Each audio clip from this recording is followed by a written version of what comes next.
everybody, and welcome to JT's Horror Reviews.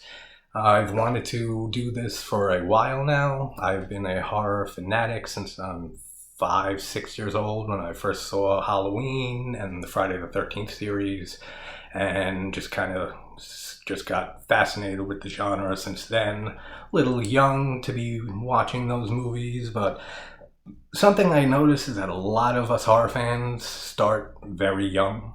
I don't know if there's some type of correlation to that, but it's something I've noticed. So I didn't know what review I wanted to do for this first review that I'm doing, but I ended up just going Amazon Prime on Shudder, closing my eyes and just scrolling through and stopped on a movie. And we have 2001's Ginger Snaps. Awesome werewolf movie. It's a comfort movie of mine. I really like this movie. Directed by John Fawcett.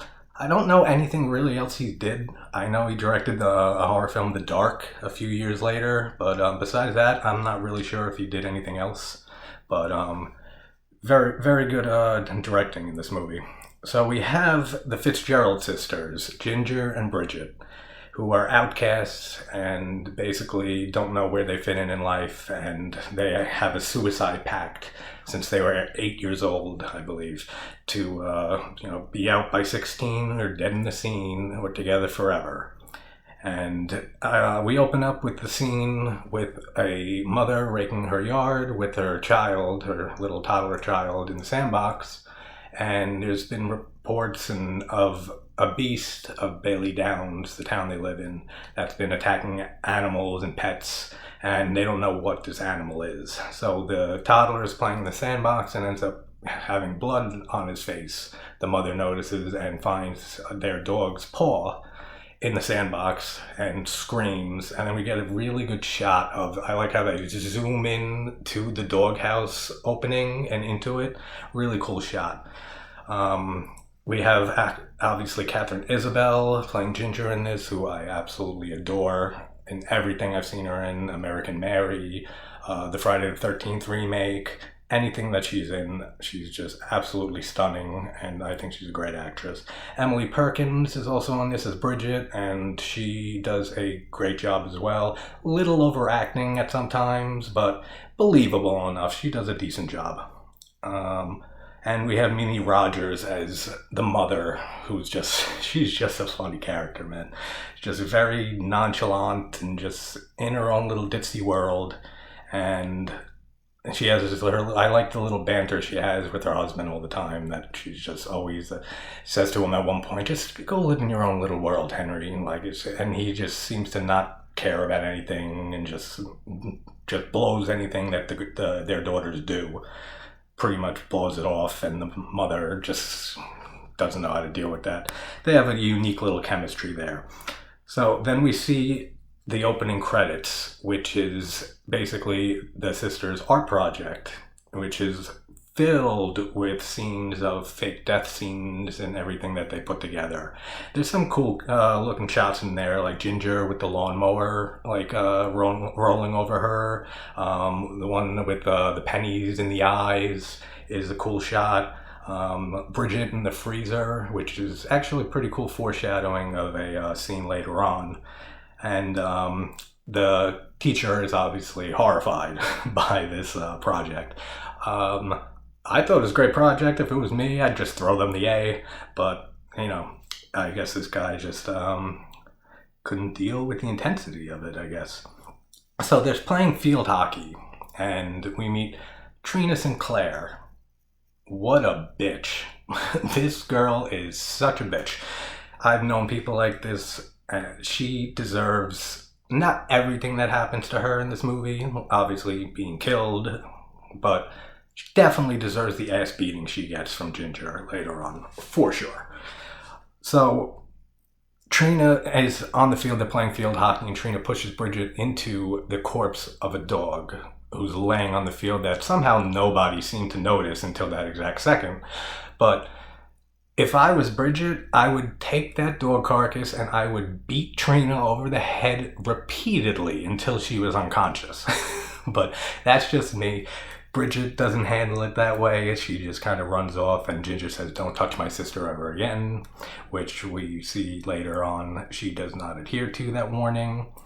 Um, then we get to the werewolf attack.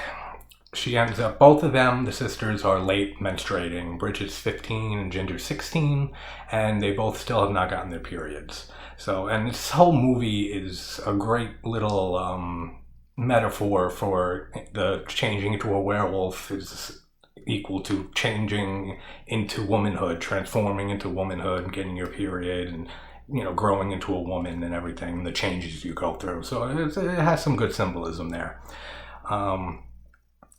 The werewolf attack, they go to kidnap Trina's dog as revenge, and they were going to stage the dog being dead with the props from their art project, and that's when Ginger gets hit with the curse, as she calls it, her period, and this beast of Bailey Downs smells it, as they mentioned that bears sometimes do the same thing, and drags Ginger into the woods and absolutely mauls her, bites her. She should have been shredded into a million pieces, honestly. But we wouldn't have a movie if she did, so we'll settle for her getting infected. And the werewolf runs off and gets hit by the van of the local drug dealer, Sam, and really liked his performance. I think he's a great character. And he has some funny one-liners in this movie as well that really crack me up every time that I watch it. So they end up going to their house afterwards, and Ginger is bloodied and mauled up, and Bridget's looking at her wounds and notices that the claw marks on her shoulder are healing already, and says this isn't right, we should call 911. And Ginger says, no, I'm fine, and they end up just letting it go. I don't know why. I would definitely call 911 in that situation. I don't care what the reason is. I don't care if she started healing. I don't care if she just, I don't know. Weird that they didn't do anything about that. But again, wouldn't have the rest of the movie if they did. So they go to guidance counselor at the school after she starts bleeding more from her period and starts growing hairs out of the wounds on her shoulder. And I love how Bridget goes to her and looks at the hairs and goes, whoa. And Ginger says, whoa? That's it? Whoa? I can't have a hairy chest, B? That's fucked. Great line. I love that. They go to the guidance counselor, and this woman apparently has a PhD in menstruation because she just goes off on everything that you need to know about your period to these girls. And I love how she says, expected every 28 days, give or take, for about the next 30 years. And hands out condoms, saying they have to protect themselves now against pregnancy and STDs. So then they end up going to the parking lot, and Ginger ends up smoking pot in the drug dealer's van with this asshole guy who's trying to get with her. Don't remember his name. All you need to know is he's an asshole. That's basically all you need to know about that. I think it's John or Jason or something like that. It might be Jason. I think it might be Jason. And so they end up smoking pot, and Sam, the drug dealer, comes in, kicks them out of the van, and they end up going, and Ginger ends up having sex with this guy, the asshole, and starts completely overpowering him in the back of the car. And I like the effects of her spine, coming out of her back and stuff. Really nice little effect there. She comes into the basement of her house and sees Bridget, and Bridget assumes the worst, that Ginger killed the asshole. But we find out that she actually killed the neighbor's dog, Norman, who barks like crazy and annoys the hell out of them seems like a daily basis. So it seems like she got her revenge on Norman, poor little guy. And they end up going... I like how the mom looks through the laundry and sees the bloody panties and just nonchalantly just continues to clean them and stuff, like nothing's out of the ordinary or anything like that. But that's how she finds out that Ginger has gotten her period, and they have an awkward dinner table conversation about it. I like how she starts growing a tail, Ginger, and Bridget, while Ginger's sleeping, goes and pulls her underwear down and you see the tail, and she freaks out and immediately jumps into bed, apparently to let the tail get some air and wag on through the night, I guess. But can you imagine growing a tail? That would be absolutely, completely crazy, and I don't know how most people would deal with that. We see her trying to cut off the tail later on, but Bridget stops her. So they end up, after she kills the dog, we see them trying to tape her tail like to her leg and stuff so it's not showing in school. Then they end up going back on the field hockey field, and Ginger ends up beating the shit out of Trina Sinclair, which is so great to see. And she gets sent to the principal's office. So Sam and Bridget meet together, and Sam shows a picture that Bridget took when she was trying to attack the werewolf when Ginger was being attacked. That took a picture of a close-up shot of the face of this beast, of the werewolf. And Sam thinks to himself, lycanthrope. And that's exactly what Bridget's thinking, and they both think it's crazy at first. And they start researching into it. Bridget starts watching movies and researching about werewolves and everything, any information that she can find. And of all the things, they find out that monkshood is a herb that could possibly be a cure for lycanthropy.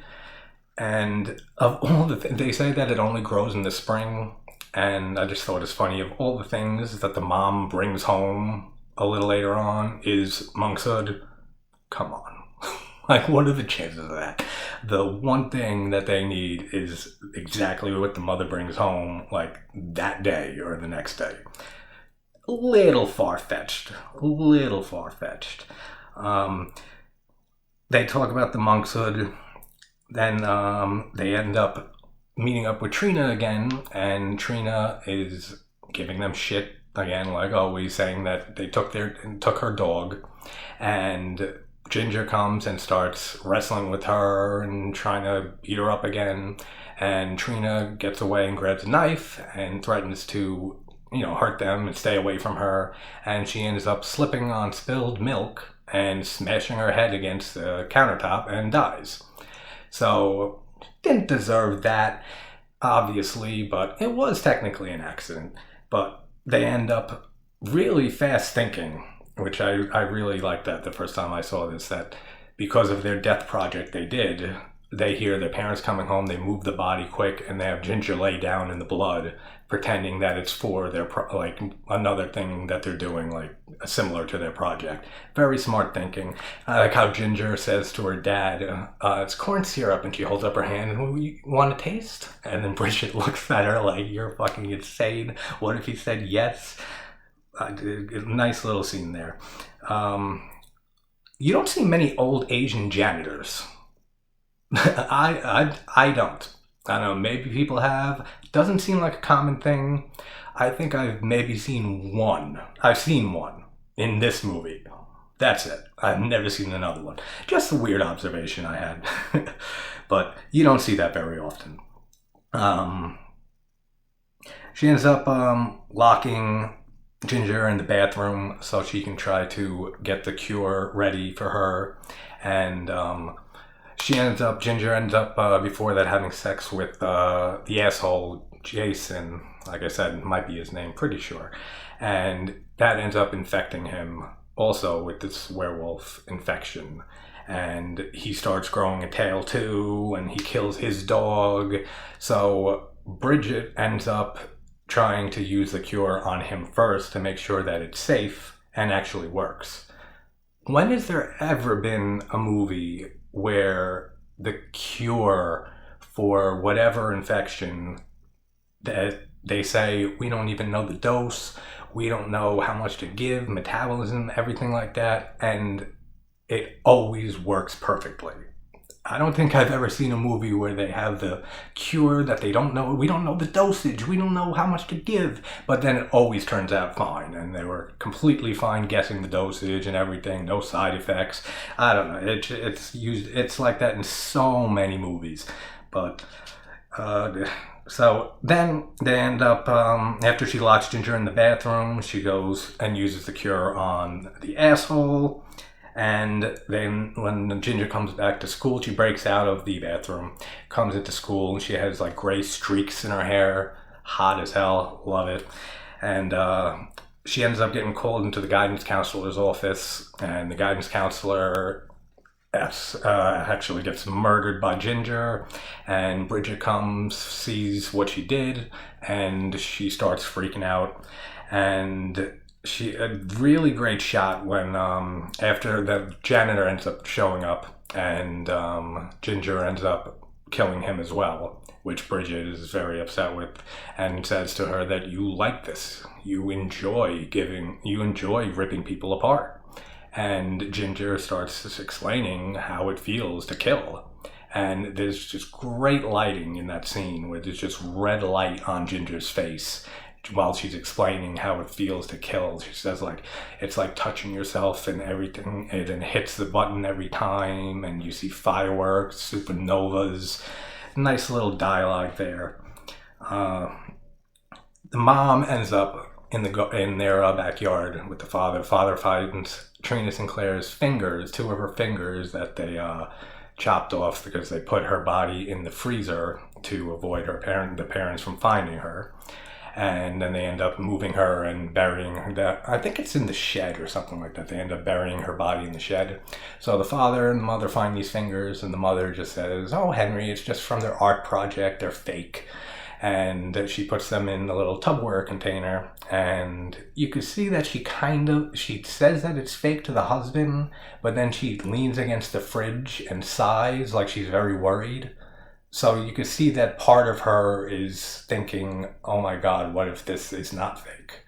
And she ends up later on finding Trina's body, digs it up and finds her body in the shed, and is obviously, struck with awe that her children could actually be capable of this. And I think it's funny, there's a Halloween party that they go to, and thank God it's Halloween, because by this point Ginger has her whole face is transforming and stuff like that. She's like just werewolf, like just wrinkles, and like her whole face is transforming. And good thing it's a Halloween party, because if it was any other night of the year, people would be like, dude, what the fuck is up with your face? Like, so she got real lucky that it was on Halloween. I think it's hilarious that the mom goes walking through this party looking for them while carrying the Tupperware with two human fingers in it. Absolutely hilarious. Why she had to bring them with her, I do not know. And she finds Bridget, and she ends up saying that she can't have her daughters being taken away from her, and that what she'll do is she's going to start gas in the house and light a match and start over, just the three of them. And Bridget asks, "What about Dad?" And she replies, he would just blame me. That's hilarious. He would blame me. So Ginger goes into Sam's place, that's where the party's at, and tries to seduce him, and Sam eventually keeps saying, "Get off of me, Ginger, get off," and ends up throwing her off of him, and she gets pissed off. And so Bridget finds Ginger and tries to get her back to the house so she can use the monk's hood cure on her and cure her of this lycanthropy. And Sam comes out and hits Ginger in the head with a shovel and knocks her unconscious. And Bridget, "What the hell did you do that for?" She's like, this is how I can get her back to the house to give her the cure. And Sam's like, "Oh shit." How the hell was I supposed to know that? Funny lines. He has some great lines in this movie. Then they end up getting her back to, putting her in Sam's van and taking her back to their house. And they go to open the back of the van, and he realizes that he never fixed the door on the van. And he's like, "Yeah, I was meaning to fix that." And Ginger she's now full werewolf, and ends up busting out of the van and running into the house. And Sam and Bridget end up going into a closet so they can hide from Ginger and prepare the cure. They do, and Sam says that he'll go outside with the cure and have Bridget lure Ginger into a room, and he'll stick her with the cure, and that'll be that. So Sam goes out of the closet to try to enact that plan, and immediately gets attacked by Ginger, mauled, still alive, again, somehow. And Bridget comes out, and you get a shot of Sam leaning up against the wall, breathing heavy. Great shot. I really like that. Just the lighting and Bridget coming down the hall, and how the camera is set on like right by Sam's face and everything like that while he's breathing heavily and dying and stuff like that. Very cool shot. So Bridget starts drinking the blood of Sam to try to show Ginger that she's one of them, because Bridget cut herself and cut Ginger, and blood transfusion style infected herself, so that way they're both infected and in it together. So Bridget's infected as well, so she tries to show that she is like Ginger now and will stick by her, and starts drinking Sam's blood, but she can't go through with it, so she ends up puking it up and stuff, which makes Ginger the werewolf start getting aggressive again, and she ends up killing Sam finally. And Bridget starts running around the house trying to get away from Ginger and trying to find the cure needle that was dropped when Sam was attacked.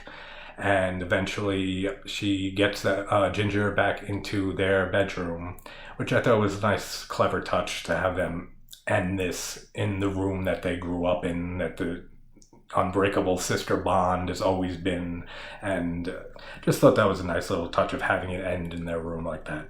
And we see Bridget with the cure needle in one hand and a knife in the other hand, and she's pleading with Ginger, like, it's me, it's Bridget, your sister, and like, please don't do this. And Ginger lunges at Bridget, and you think she gets stuck with the cure, but Ginger falls into the knife and fatally wounds her, and Ginger ends up collapsing onto the floor as Bridget comes over to her and leans onto her body, and as Ginger starts dying and Bridget starts crying about the loss of her sister. And that's pretty much it. I mean, like I said, one of my favorite werewolf movies. The werewolf design, it's good. It's not great, but it's passable, and it looks pretty decent, actually. But yeah, Ginger Snaps 2001, and I'll eventually do the sequels as well. I do actually kind of like Ginger Snaps 2. Emily Perkins, I think, did a great job in that, better than in this. I think she overacts a little less in that one. But that's for another review, and thank you guys for tuning in, and I will have reviews up like 2 to 3 times a week probably. So thanks for watching, and thanks for coming to JT's Horror Reviews.